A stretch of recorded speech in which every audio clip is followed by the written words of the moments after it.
Hi friends, কেমন আছো? আশা করি ভালো আছো, ভালো থাকো। দেখো, আমি খুব একটা ভালো নেই, কারণ আমি সে পরশুদিনকে বৃষ্টিতে একটু ভিজেছি।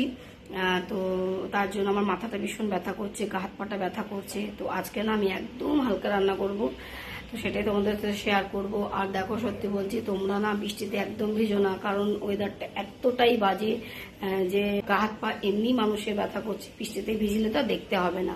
তো তোমরা খুব সাবধানে থেকো, ভীষণ ভীষণ নিজেকে সাবধানে রেখো। হ্যাঁ, এটুকুই বলবো। তো দেখো, আমি আলু আর মাছটাকে ভালো মতন ধুয়ে নুন মাখিয়ে রেখেছি, ডাল সেদ্ধ করে রেখেছি। ডালটা আমি পেঁয়াজের করব, আমাদের পেঁয়াজের ডালটা খুব ভালো খায়। কড়াই আমি বসিয়ে দিয়েছি।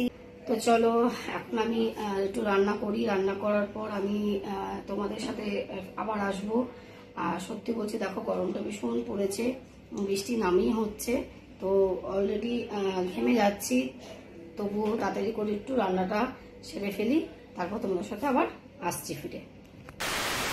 তো দেখো, আমার রান্না হয়ে গেছে, তো তোমাদেরকে দেখাচ্ছি। খুব গরম লাগছে, খুব তাড়াতাড়ি করে রান্না করেছি। দেখো, পুরো ঘেমে গেছে, একদম পুরো ঘেমে গেছি। তারপর আমি একটু ফ্রেশও হব, তো তোমাদের ঝটপট একটু দেখিয়ে দিই।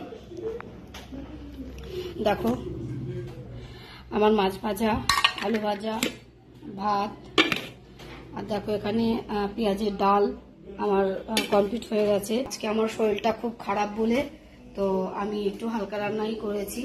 আর কার কার এরকম হালকা রান্না খেতে ভালো লাগে গরম গরম, অবশ্যই কমেন্টে জানাবে। তো টাটা, আজকের মতন, বাই।